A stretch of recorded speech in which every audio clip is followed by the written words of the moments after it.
Andi Academy, knowledge to inspiring nation.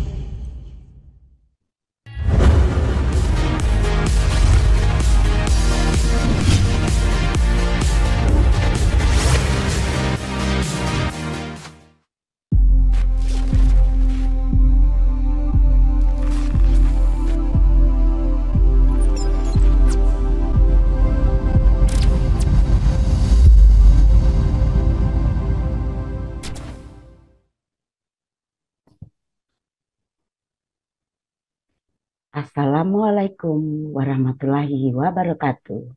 Salam sejahtera untuk kita semua. Halo Sobat Andi, selamat datang di kelas online Andi Academy bekerja sama dengan PGRI dan Ekoji Channel Academy dengan seri Menjadi Guru Milenial Hebat bersama PGRI. Kali ini kita bersama akan belajar mengenai strategi pembelajaran jarak jauh dalam infrastruktur buruk. Bapak Ibu yang terkasih, meskipun saat ini kita sudah melaksanakan pembelajaran tatap muka, namun pembelajaran jarak jauh masih sangat dibutuhkan. Mari kita ikuti materi yang akan saya sampaikan pada hari ini. Strategi pembelajaran jarak jauh dalam ekosistem infrastruktur buruk. Berikut ini gambarnya. Tema yang diangkat dalam buku ini adalah ekosistem infrastruktur buruk. Tema ini diangkat sesuai dengan situasi yang terjadi beberapa tahun terakhir. Saat itu, negara kita mengalami keterpurukan akibat dari pandemi COVID-19. Kondisi ini mempengaruhi semua sektor, begitu pula pada sektor pendidikan. Kondisi ini juga mendorong transisi teknologi yang luar biasa cepat di dunia pendidikan di Indonesia. Pastinya, meskipun belum saat ini pembelajaran jarak jauh sudah terlewat pada waktu COVID-19, namun pada pembelajaran tatap muka tetap dilaksanakan, bahkan pada saat ini sekolah menengah bahkan di perguruan tinggi pada umumnya mereka tetap melaksanakan pembelajaran jarak jauh. Mengapa pentingnya PJJ dilakukan? Pentingnya pembelajaran jarak jauh dilakukan. Hal ini sangat penting dilakukan karena untuk menyelesaikan permasalahan yang ada, tentunya disesuaikan dengan kondisi saat itu, bahkan saat sekarang dan di masa yang akan datang. Bahkan di saat sekarang maksudnya setelah dari kegiatan pembelajaran jarak jauh masa pandemi yang lalu, saat sekarang pun masih digunakan. Dan di masa yang akan datang kita belum tahu pasti kondisi bagaimana negara kita, namun pembelajaran jarak jauh tetap harus dilakukan. Karena sebagai guru, banyak cara yang dilakukan agar proses pembelajaran anak didiknya terpenuhi. Salah satunya adalah pembelajaran jarak jauh. Lalu bagaimana cara menerapkan atau mengimplementasikannya? Tentunya untuk menerapkan atau mengimplementasi pembelajaran jarak jauh ini dalam infrastruktur yang buruk, tentunya kita harus mengetahui dulu maksud dari pembelajaran jarak jauh. atau macam-macam yang dilakukan, misalnya dengan menggunakan WA Group, video pembelajaran, classroom, yang semuanya itu memanfaatkan jaringan internet. Pembelajaran jarak jauh yang disebut juga pendidikan jarak jauh merupakan pelatihan yang diberikan kepada peserta didik yang tidak berkumpul bersama secara rutin dan menerima pelajaran secara langsung, melainkan disampaikan melalui media sosial kepada peserta secara online. Hal ini terjadi karena suatu kajian yang kependidikan yang berkembang seiring dengan pesatnya kemajuan teknologi informasi. Maka penerapannya atau mengimplementasikan pembelajaran jarak jauh dapat dilakukan dengan berbagai cara. Sobat Andi dan teman-teman seluruh tanah air, bagaimana PJJ dapat dilakukan? Pastinya kita melaksanakan PJJ ada dasarnya.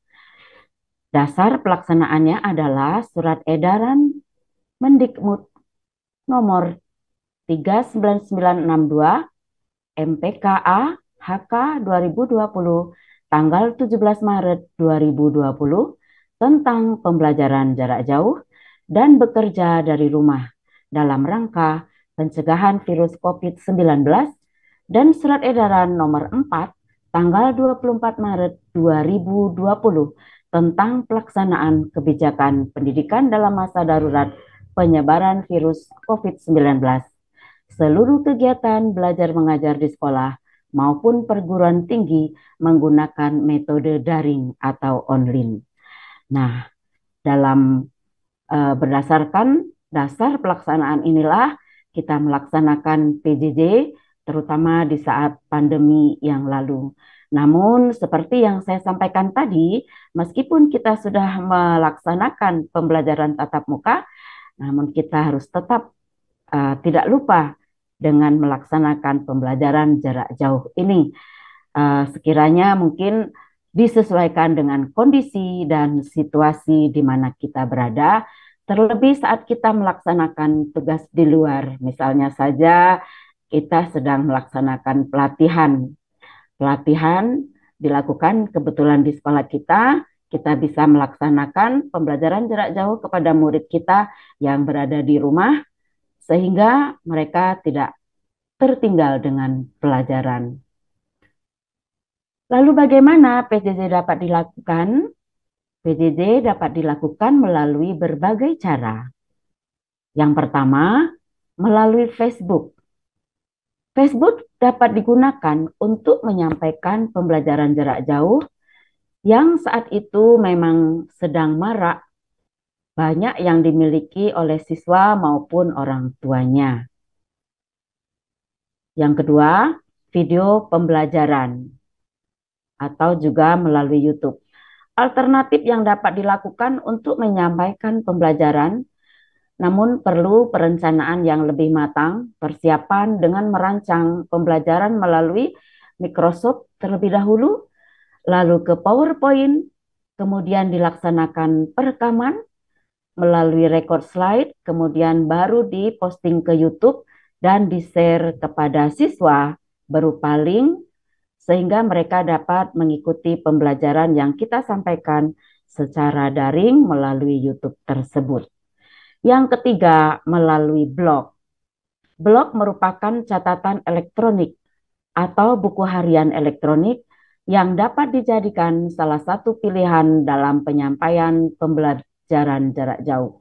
Menurut pengalaman saya, ketika menggunakan blog ini, anak-anak lebih senang karena mereka setelah membaca pembelajaran yang kita sampaikan, mereka tidak perlu mencatat, mereka hanya mengeprint saja materi pembelajaran yang kita berikan. Nah, selain itu, masih banyak yang dapat dilakukan dalam strategi pembelajaran jarak jauh ini, misalnya dengan Zoom, Classroom, Google Meet, dan lain sebagainya. Masalahnya adalah bagaimana kalau infrastruktur itu buruk atau kondisi ekosistem infrastruktur yang buruk. Kondisi ekosistem infrastruktur yang buruk maksudnya adalah koneksi atau jaringan internet yang tidak dapat diakses dengan baik atau koneksi yang sangat lambat. Inilah suatu kondisi ekosistem yang tidak dapat dijangkau dalam pembelajaran jarak jauh. Itulah yang disebut dengan infrastruktur yang buruk. Keadaan seperti ini akan membuat seseorang akan mengalami hal yang dianggap ketertinggalan. Jadi apabila koneksi buruk, maka peserta didik kita mengalami ketertinggalan. Temannya sudah selesai, dia mengulang-ulang kembali pembelajaran yang kita sampaikan. Dan koneksi jaringan internet merupakan nyawa dari milenial tersebut. Sehingga hal ini apabila memang dalam infrastruktur yang buruk tidak dapat tersampaikan. Sobat Andi, penyebab koneksi jaringan internet yang buruk itu biasanya terjadi pada saat cuaca buruk. Misalnya hujan, angin kencang, koneksi bisa saja terputus-putus. Sehingga pembelajaran yang kita sampaikan pun ikut terputus-putus, siswa pun tidak dapat menerima dengan baik. Kemudian saat berada di parkiran, suasana yang tertutup tembok atau dinding. Seperti yang dijelaskan sebelumnya bahwa pembelajaran jarak jauh itu dapat dilaksanakan dimanapun, dalam kondisi apapun, dalam situasi apapun.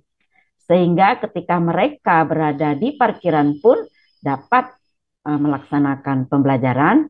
Namun di parkiran inilah yang disebut juga dengan infrastruktur yang buruk. Kemudian jaringan yang terlalu sibuk karena banyak yang memakai sehingga penuh jaringan itu. Saat-saat digunakan juga tidak nyaman atau terkendala dengan terputus-putusnya suara. Selanjutnya aplikasi yang mengganggu. Jadi apabila kita mempunyai aplikasi yang banyak sehingga dapat mengganggu kegiatan pembelajaran online.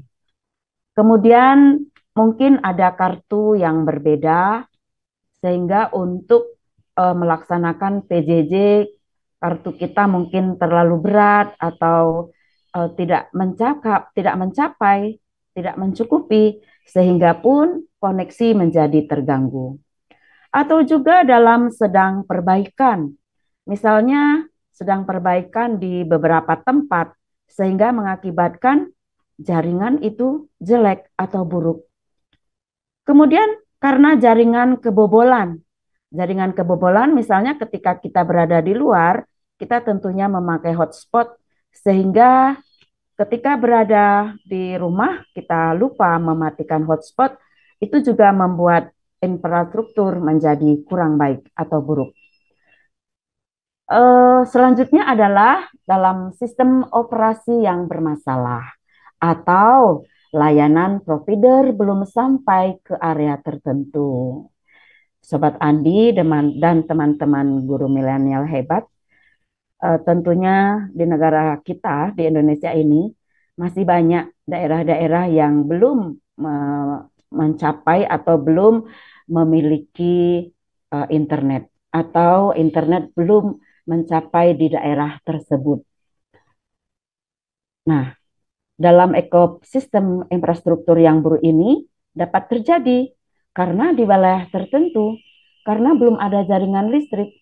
Ini mengutip dari Bisniscom, masih ada 433 desa di Indonesia yang belum dialiri listrik.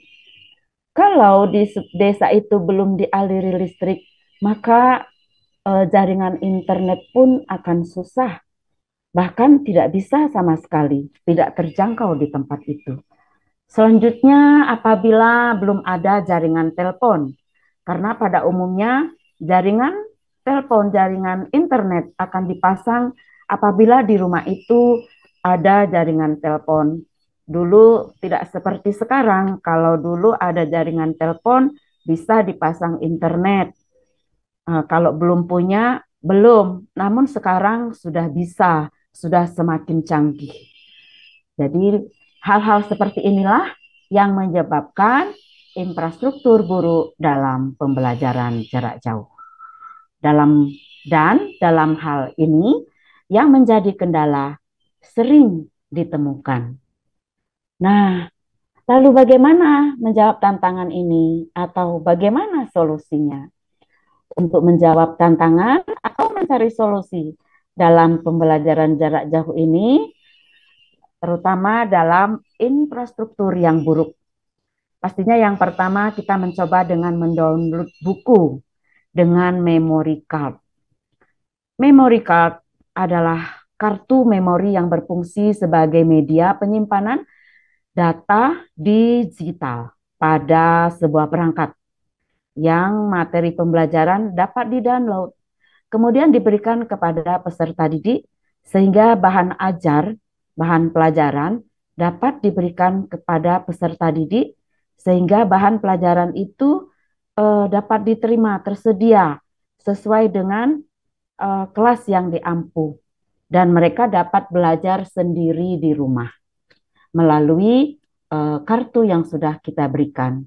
Tentunya sebagai guru ya kita bisa mendownloadkan dari memory card itu, kemudian kita berikan kepada mereka. Kalaupun mereka belum mempunyai kartu memori, kita bisa berikan terlebih dahulu kepada para siswa tersebut. Selanjutnya, cara yang kedua adalah download materi dengan flashdisk.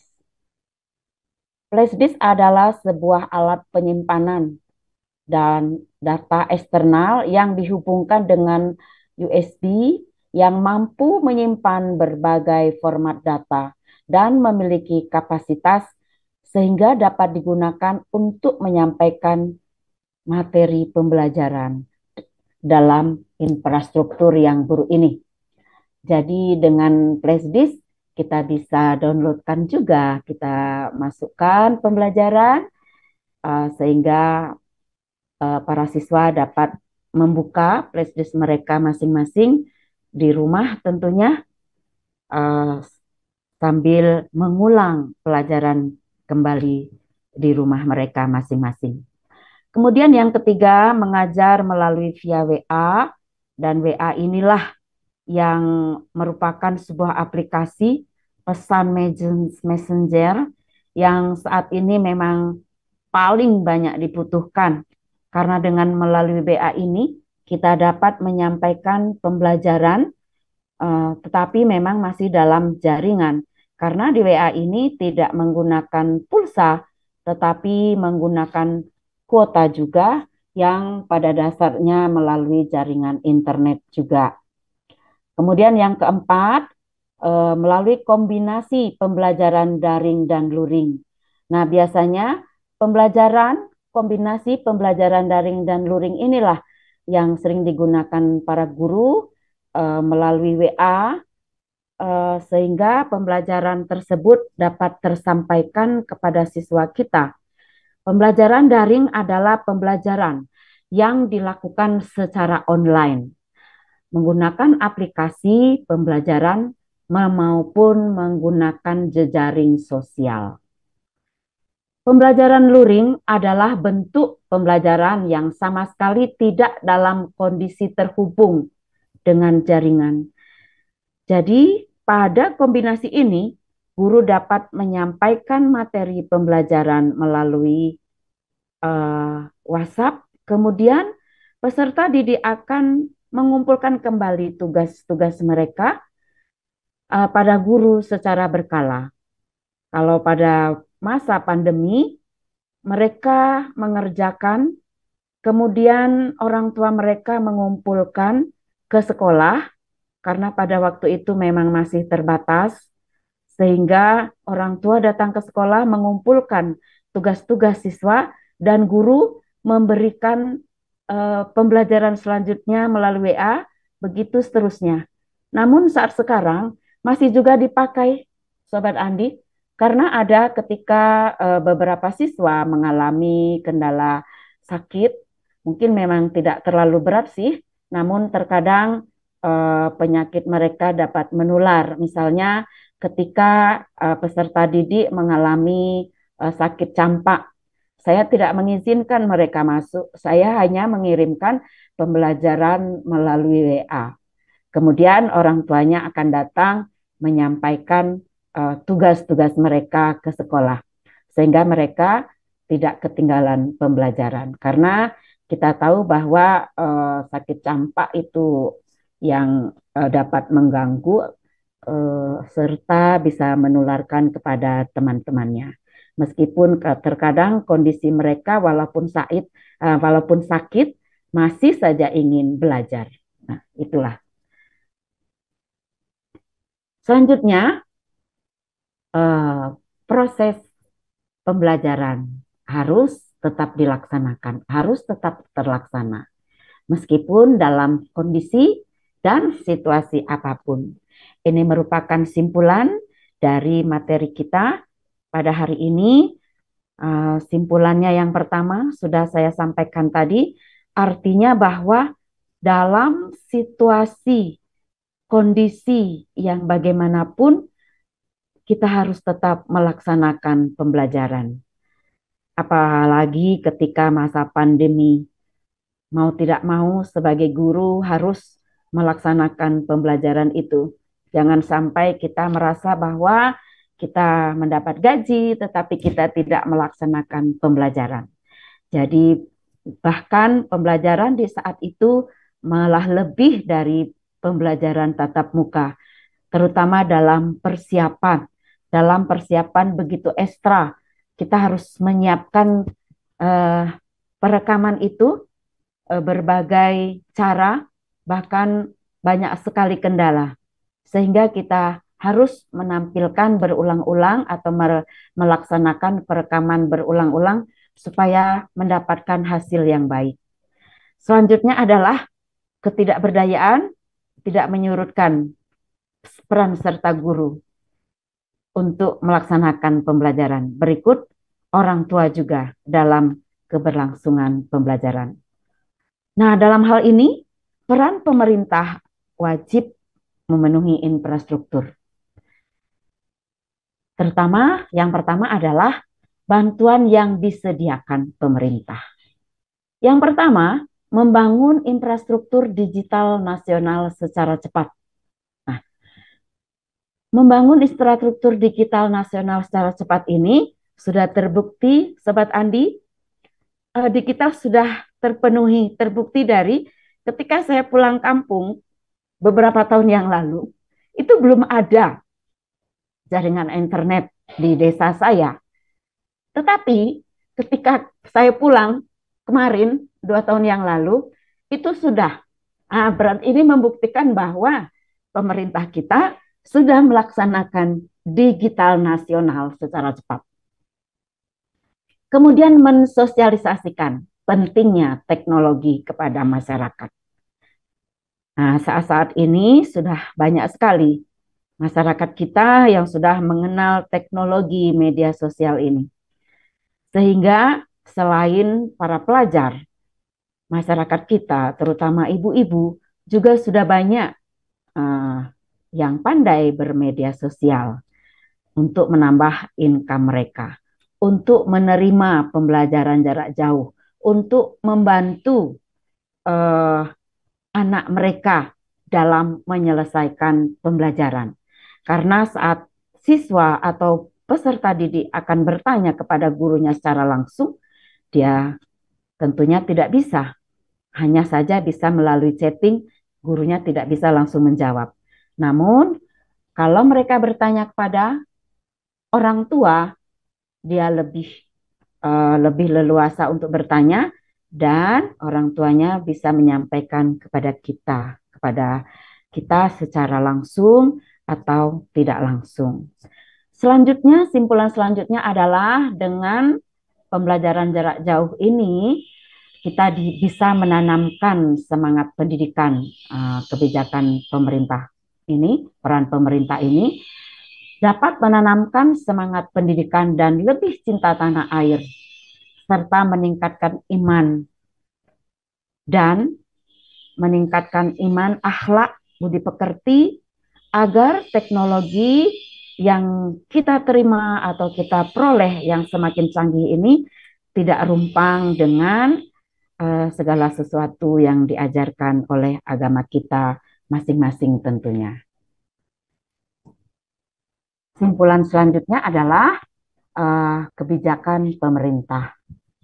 Kebijakan pemerintah dalam situasi pembelajaran online ini sudah terlihat sekali, dan saya sebagai guru juga sudah merasakan. Yang pertama adalah bantuan gratis belajar online. Antara lain, pemerintah sudah menyiapkan ruang guru. Ruang Guru membuka program sekolah online gratis dan bisa diakses di Ruang Guru. Dan itu kapan saja kita mau, kapan saja saya mau, saya bisa mengakses. Kemudian Zenius menyediakan layanan belajar gratis dalam rangka persiapan ujian. Pengguna bisa mengakses video pembelajaran dan dapat diunduh melalui Play Store. Dalam hal ini juga Sobat Andi dan guru milenial dapat memperhatikan terkadang ada yang berbayar, untuk itu kita harus pilih yang free. Selanjutnya melalui Google Suite for Education menyediakan fitur-fitur untuk membantu siswa dan guru melakukan aktivitas belajar mengajar kapanpun dan dimanapun secara online, offline. Nah, salah satu fiturnya adalah Classroom. Selanjutnya, Kupir School, plafon sekolah digital tanpa biaya. Guru dapat mengirim dan mengelola materi pembelajaran. Kelas Pintar memberikan akses gratis kepada guru dan siswa, dan lain sebagainya. Seperti yang kami laksanakan juga sebagai guru, kami laksanakan tadi adalah implementasi kurikulum Merdeka. Kita semua lebih memfokuskan pada PMM, sehingga kita untuk belajar, untuk menambah wawasan kita, tentunya banyak belajar melalui plafon Merdeka Belajar yang sudah disediakan. Di sana kita sudah melihat apapun yang kita butuhkan melalui pembelajaran jarak jauh ini, apapun yang kita butuhkan, baik soal, medianya, modulnya, semua sudah lengkap. Sobat Andi tinggal belajar melalui pembelajaran jarak jauh di PMM. Baik, Sobat Andi, demikian pemaparan materi pembelajaran kita hari ini, yaitu mengenal strategi pembelajaran jarak jauh dalam infrastruktur buruk. Semoga materi yang kami sampaikan tadi dapat menambah wawasan atau memperkaya kita semua dalam mendidik dan mencerdaskan anak bangsa. Akhir kata, sampai bertemu pada konten-konten selanjutnya. Wassalamualaikum dan terima kasih.